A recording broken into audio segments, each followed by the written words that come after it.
लड़ाई वो पानीपत में लड़े इब्राहिम लोधी से, दूसरा खानवा में लड़े, तीसरा चंदौरी में लड़े, चौथा घग्गर में लड़े। 4 लड़ाइयाँ भारत में बाबर ने लड़े थे। बाबर का यहाँ कुछ भी नहीं था, बाबर काबुल से आए थे। उसके बाद 1530 में जब बाबर का देहांत हो गया तो हुमायूं राजा बने। तो हुमायूं अमरकोट, पाकिस्तान में अमरकोट है, तब पाकिस्तान और हिंदुस्तान का बंटवारा नहीं था, तो वो अमरकोट के किले में रहकर शासन चलाए और उनकी पूरी ज़िंदगी लड़ाई लड़ते बीत गया। जिसको बाबर ने हराए थे तो बाबर को मरते हुमायूं का अटैक कर दिए, तो उनकी पूरी ज़िंदगी लड़ाई लड़ते बीत गया।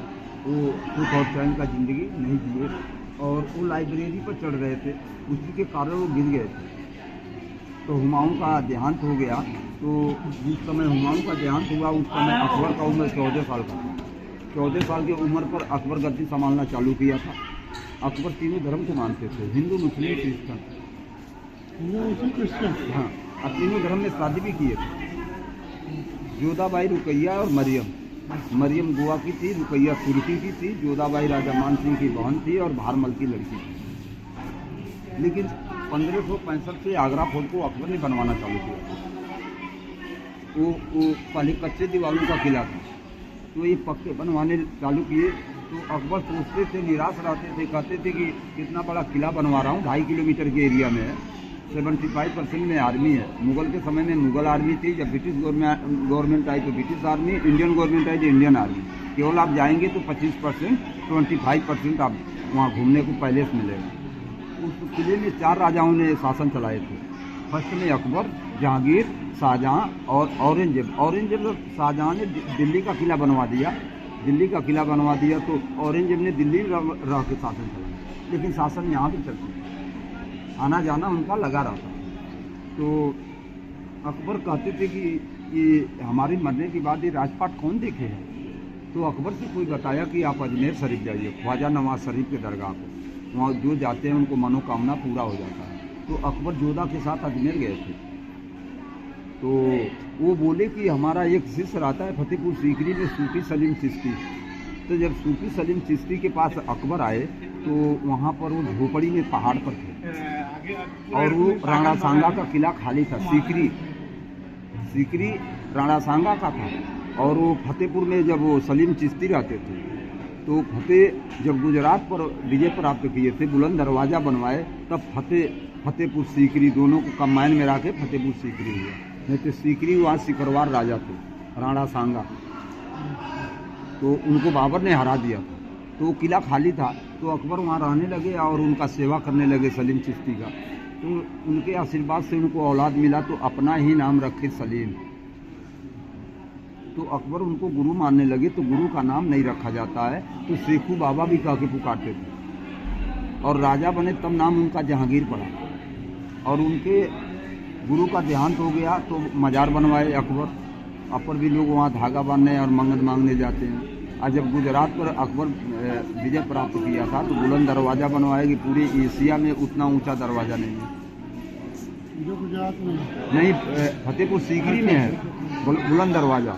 और उसके बाद वहाँ पानी की कमी के कारण फिर वो आगरा फोर्ट लौट आए। वहाँ पानी सही नहीं था। अच्छा। वो तो बच्चे के कारण, उनके सेवा के कारण वहाँ थे, 12 बरस रहे। उसके बाद आगरा फोर्ट लौट आए।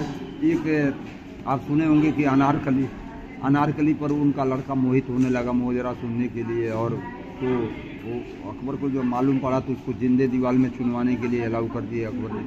फतेहपुर सीकरी ले गए लेकिन चुनवाए नहीं, पीछे के रास्ते निकालकर अफगानिस्तान भेज दिए कि लड़के को मालूम पड़ी कि अनारकली का डेथ है। अच्छा।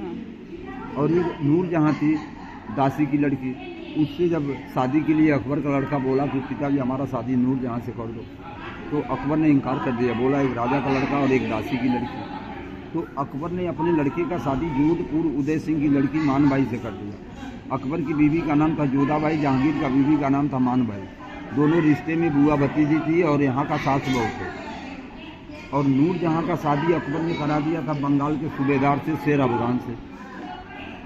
तो जहांगीर ने अपने पिता से लड़ने के लिए तैयार हो गए। तब अकबर ने सोचा हमारा लड़का हमारे शासन काल में हमसे लड़ने के लिए तैयार हो रहा है, तो हमारे मरने के बाद हमारा कब्रिस्तान कहाँ से बनवाएगा। तब अकबर तुम सिकंदरा, जो मथुरा जा रहे हैं ना, आगरा से मथुरा निकलेंगे तो वहाँ अकबर का मकबरा है, 123 एकड़ में है। 23 एकड़ में बिल्डिंग है, 100 एकड़ में गार्डन है। उसमें 44 रूम है, 4 में कब्र है, 40 खाली है। अकबर का सोच यही था कि हमारे परिवार का जिनका भी देहांत हो उनको सिकंदरा में दफनाया जाए, लेकिन अकबर के मरने के बाद सबका सोच अलग अलग हो गया। उसके बाद जब जहांगीर गद्दी को बैठे तब पता लगा है कि नूरजहां का शादी किससे हुई है। तो नूरजहां के पति को सेना भेज के मरवा दिए। उसका एक लड़की थी, उसका नाम था लाडली बेगम। उसके बाद शादी का पैगाम भेजो तो नूरजहां ने मना कर दिया, बोला आप बचपन में हमसे धोखा दिए, दोबारा हम आपसे शादी नहीं करूँगा। तो उसको परेशान किया गया। परेशान होकर के कबूल किया तो 3 शर्तें नूरजहां ने रखी थी जहांगीर से। पहला शर्त था, वो कौन सी शर्त थी? पहला शर्त था कि हुकूमत मेरी चलेगी, पैसा आपका लगेगा। अच्छा। दूसरा शर्त था कि आपके खजाने के मालिक हमारे पिताजी रहेंगे। अच्छा। और तीसरा शर्त था कि हमारे परिवार का जिनका भी देहांत होगा आपको कब्र बनवाना हो, ऐसा कब्र हिंदुस्तान में न हो। अच्छा। तब ताजमहल नहीं बना था। अच्छा। तो ये तीनों शर्त जहांगीर ने मंजूर किया, तब जाकर नूरजहां ने शादी किया। आगरा फोर्ट गए थे? नहीं। आगरा फोर्ट में जहाँ पर शाहजहां को औरंगजेब ने कैद किया था, वो जहांगीर के समय में नूरजहां की हवेली थी। उसमें 4 मन 1 कुंटल का सोने की न्याय की जंजीर लगी हुई थी। जिस मुसाफिर को न्याय की जरूरत पड़ता था तो जंजीर को हिलाता था, तो उसका डिसीजन नूरजहां लेती थी। अच्छा, वो जंजीर अब तो नहीं होगी? नहीं, वो सब मुगल ले गए, ब्रिटिश ले गए तो इतना सोना तो सब केवल पत्थर को छोड़ गए।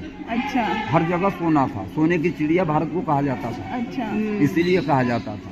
तो उसके बाद वो जंजीर को हिलाता था तो उसका डिसीजन नूरजहां लेती थी। जहांगीर को वाइन पीने का शौक था, मुगलों में जहांगीर को वाइन पीने का शौक था, तो नूरजहां से शादी हो गई तो नूरजहां ने बाहर का वाइन बंद कर दिया, कोई जहर मिला कर दे देगा। अच्छा। तो कश्मीर से मिट्टी मंगवा कर आगरा फोर्ट में अंगूरी बाग लगवाई। अच्छा। उस अंगूर से वाइन बनती थी, वाइन को जूस की जगह यूज करते थे, हुकूमत का भाग और नूरजहां देते। अच्छा। उसके बाद पिताजी नूरजहां के खजाने के मालिक बन गए। खजाना जब जहांगीर चेक किए तो उसमें कोई हेरा फेरी नहीं था। अच्छा। तो उनका देहांत जब हुआ तो इतना दौला, जिसको बेबी ताज बोलते हैं, अच्छा। वहाँ पर 7 कब्र है।